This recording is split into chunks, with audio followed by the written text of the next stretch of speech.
Iba't ibang issue sa cybersecurity ang inusisa sa Senado.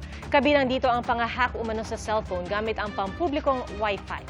Saksi, si Dano Tingkungko. Kala ko nag-ano lang siya, nag-lag. Kailangan mag-delete. Gusto niya mag-delete. Hindi umano ang may hawak ng cellphone ang kumokontrol sa videong ito na ipinalabas sa pagdinig ng Senate Committee on Public Services. Nahack umano ang cellphone matapos gumamit ng public Wi-Fi. Kasi ayaw. Oh, nag-move yung ano. Ayan. Kaya na pa, like, try niya mag-passcode. Oh. Oo, nagpa-passcode siya. Oh, Tinatry ko niyang picturean. para for Face ID.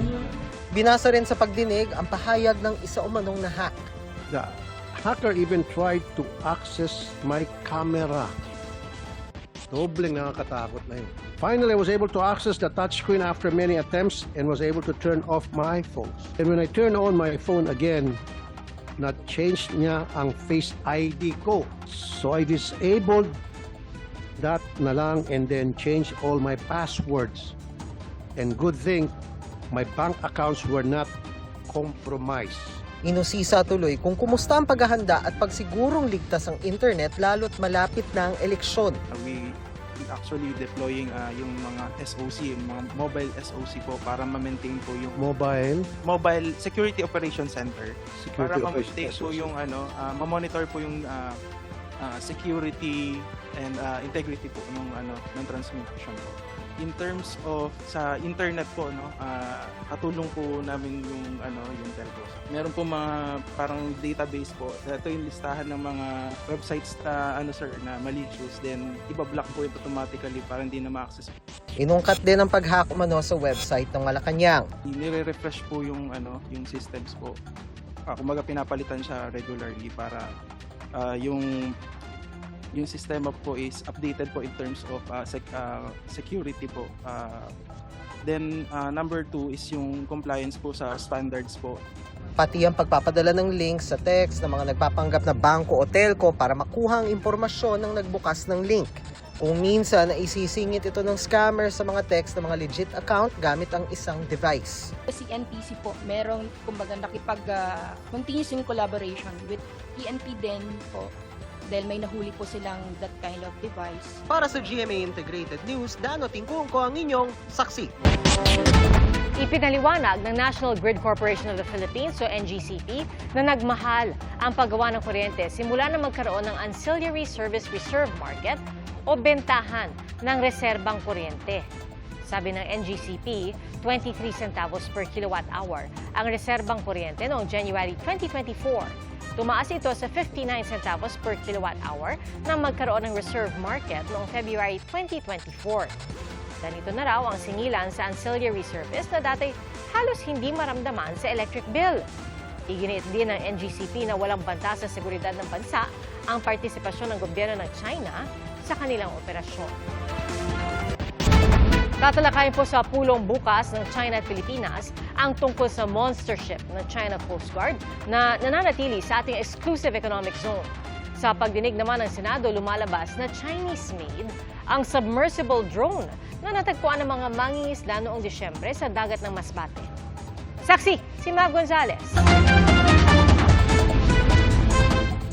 December 30 nang makita ng mga mangingisda ang isang submersible drone sa dagat ng San Pascual, Masbate. Itinurn over nila ito sa PNP at Philippine Navy.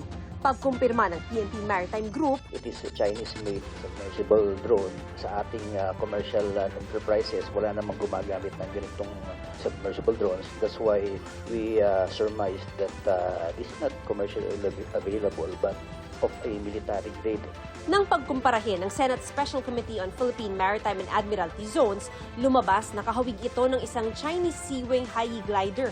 Ang drone may marking na HY-119. Based po sa open source, it's a data gathering equipment and all information that this equipment can gather has commercial, scientific, and military use.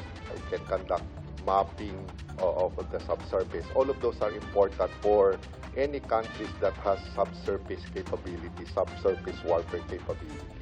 we are treating it as a national security matter. We can file a diplomatic protest, but the diplomatic protest needs to be supported by a formal results that came up by our Philippine Navy. Pero wala pang makasuhan o masampahan ng protesta ang gobyerno dahil walang bansang umaako sa drone. Mahirap din daw matukoy kung saan galing ang drone dahil hindi alam kung kailan ito nirelease at sumusunod lang sa agos ng dagat. Ayon sa Department of Defense, patuloy ang investigasyon ng Philippine Navy. Bagamat natatagalan dahil iniingatang hindi masira ang drone habang dinidistrong ka. Kumbinsido ang Department of Foreign Affairs na hindi ito hihingin ng China. If they ask it back, maibig sabihin yun, baka may data na ipit sa loob, baka there is something dangerous there. Aba, kung i-withdraw sila sa Scarborough Shoal, kung i-withdraw nila yung monster ship, i-withdraw nila yung mga ships na nag-aharas sa atin sa pag-surrey of supply sa Sierra Madre, you might consider it, but they're not going to ask it back, sir. Because it's admitting that they're violating a territorial sea. Hanggang kahapon, namataan pa ang monster ship ng China, 77 nautical miles kanluran ng Capones Island sa Zambales. Sa kabilayan ng mga naunang panawagan ng Pilipinas na alisin ito sa ating exclusive economic zone. Igigiit din daw ito ng Pilipinas sa bilateral consultation mechanism o pag-uusap ng dalawang bansa sa Xiamen, China bukas. Philippines will be managed out of the monster. Well, we will certainly raise the concerns we have. Komento ni Japanese Foreign Minister Iwaya Takeshi, Japan strongly opposes any attempt to unilaterally change the status quo by force or build up tension in the region. We strongly ask for easing of tensions. Wala pang direktang tugon kaugnay nito ang China. Pero nanawagan ang Foreign Ministry nito sa Pilipinas na itigil ang mga mapanghimasok umanong aktibidad at mga mapang-udyok at umano'y maling akusasyon. Nasa Pilipinas ngayon ang Japanese Foreign Minister at nakipagpulong kay Pangulong Bongbong Marcos para pagtibayin ang mga kasunduan ng Pilipinas at Japan, kabilang ang trilateral cooperation ng dalawang bansa sa Amerika. Sa pag-uusap naman sa telepono ni na Pangulong Marcos at outgoing US Vice President Kamala Harris, natalakay ang rule of law at karapatan ng Pilipinas sa West Philippine Sea. Para sa GMA Integrated News, ako si Mav Gonzalez, ang inyong saksi. Umakyat na sa 25 ang nasawi sa malawakang wildfire sa Los Angeles, California, sa Amerika. At sa gitna po ng pinagdaraanang sakuna, nanaig ang diwa ng bayanihan sa mga kababayan nating apektado nito. Ating saksihan. Please, God, save us. Save our house. Please. Napadasal na lamang ang lalaking ito habang papalapit ang wildfire sa kanilang bahay sa Altadena, California noong January 7. Kulay kahel ang langit, pahirapang huminga sa kapal ng usok. Nagpasya na silang lumikas pero bago umalis ng bahay, inisprayan nila ng tubig ang kanilang bubong. Let's go. We're going. Nakaligtas sa mga nakatira sa bahay at ayon sa nag-upload ng video, kalaunan nalaman nila nakaligtas din ang kanilang tirahan. Abot-abot ang pasasalamat niya sa mga bumbero at iba pang responder. Higit 8,000 bumbero mula sa 7 US state at 2 pang bansa ang nagtutulong-tulong para maapula ang mga wildfire na sumiklab simula pa noong January 7. Kabilang sa pinakamatitinding wildfire ang Palisades at Eaton Fire na tumupok sa 153 square kilometers ng lupain, laking katumbas ng 89% ng Quezon City. 25 na ang nasawi. Ang mga lugar na sinalanta ng wildfire sinusuyod ng mga otoridad kasama ang mga sniffer dog para matukoy kung may iba pang natrap at namatay. Sa sikat na beachfront ng coastal city ng Malibu, kita ang pagkawasak ng mararangyang bahay at iba pang establishmento.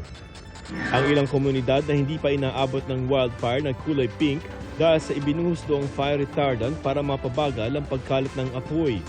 Sa gitna ng sakuna, buhay ang diwa ng bayanihan, kabilang sa nangunguna sa pagtulong ang ilang miyembro ng Filipino community. Gaya ni Madeline Arenas na tumutulong na sa evacuation center noong unang araw pa lamang ng sunog. Malaking bagay raw ang social media para makalikom ng pagkain at gamit para sa mga nasunugan. Sa ngayon, naghahanap sila ng murang silid at apartment para matuluyan ng mga biktima. Ultimong toothbrush nila, wala silang dala or anything. Tutulungan din natin sila magbigay ng mga Filipino hot meals. Sabi nila, kailangan namin ng kanin. So yun, every day may mga nagtutok ang mga Filipino na nagbibigay ng mga hot meals. Si Primo Guerrero muntik na masunugan dahil sa wildfire pero nang matiyak na hindi aabutan ng apoy ang kanyang bahay, agad siyang tumulong. Si Moses Jose inalok ng serbisyo ng kanyang kumpanya para maghatid ng supplies sa evacuation center. Us Filipinos, it's instilled to us to always help each other. It's in our blood, Filipino blood. Magtulungan during calamities. And it's like a natural thing. Or probably a nurture thing. Dalawang simbahan din na pinamumunuan ng mga Pilipinong pari ang nagbukas para sa evacuees. Para sa GMA Integrated News, Joseph Morong, ang inyong saksi. Bumaba ang net satisfaction ratings ng 5 pinakamataas na opisyal ng bansa batay sa Social Weather Station Survey mula nitong December 12 hanggang 18. Ating saksihan. Sa SWS survey na isinagawa nitong huling quarter ng 2024, 51% ang nagsabing nasisiyahan sila sa pagganap ni Pangulong Bongbong Marcos sa kanyang tungkulin. 32% naman ang di nasisiyahan habang 16% ang hindi tiyak kung nasisiyahan o hindi. Itinuturing na moderate ang plus 19 na net satisfaction rating ng Pangulo, mas mababa kumpara sa plus 32 net satisfaction rating noong Setyembre na itinuturing na good. 52% naman ang mga nasisiyahan sa performance ni Vice President Sara Duterte, habang 31% ang nagsabing hindi sila nasisiyahan. Pasok din sa moderate ang net satisfaction rating ng Vice na plus 21, na mas mababa sa kanyang plus 27 moderate rating noong Setyembre. Bumaba rin ang net satisfaction rating ni Senate President Cheese Escudero na mula plus 47 noong Setyembre ay naging plus 42, na nanatili ang pasok sa good net rating.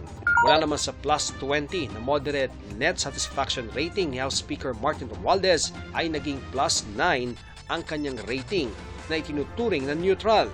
Bumaba rin ang kay Chief Justice Alexander Resmundo sa plus 14 wala sa dating plus 23 net satisfaction rating, na nanatili ang moderate. Para sa GMA Integrated News, Ian Cruz ang inyong saksi. Mga kapuso, maging una sa saksi. Mag-subscribe sa GMA Integrated News sa YouTube para sa iba't ibang balita.